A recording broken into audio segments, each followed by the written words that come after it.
যারা পশ্চিম বাংলায় হিন্দু মুসলমানের মধ্যে দ্বন্দ্ব বাঁধাচ্ছে, ইউটিউবারদের বলছি আপনারা ভালো করে এদেরকে খোঁজ নিয়ে দেখুন।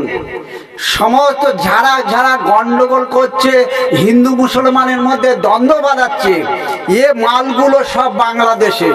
এই বাংলাদেশে এরা এইভাবে যেভাবে পশ্চিম বাংলায় লড়াই করছে, পশ্চিম বাংলায় হিন্দু মুসলমানের সঙ্গে দ্বন্দ্ব বাঁধাচ্ছে, এইভাবে বাংলাদেশে ওই রকম গন্ডগোল এরা করত।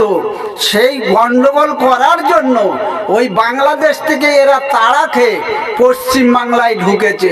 আর পশ্চিম বাংলায় ঢুকে এরা কি করছে জানো?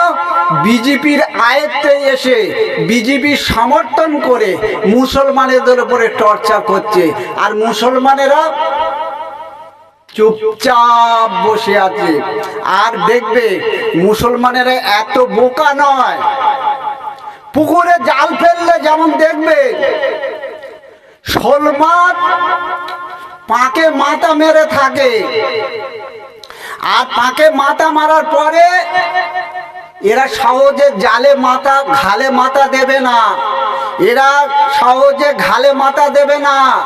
তুমি যখন জালটা গুটাবে আর ওই শোল মাছ পাকে থেকে উঠবে আর সোজা এমন ভাবে গুঁতো মারবে 14 গোষ্ঠী উদ্ধার করে দিয়ে ছেড়ে দেবে। এদেরকে তোমরা চেনো না। এই মুসলমান হচ্ছে একদম নরম জাতীয়, এরা সহজে কাউকে কিছু বলে না। তবে ভাই আপনাদের কাছে আমি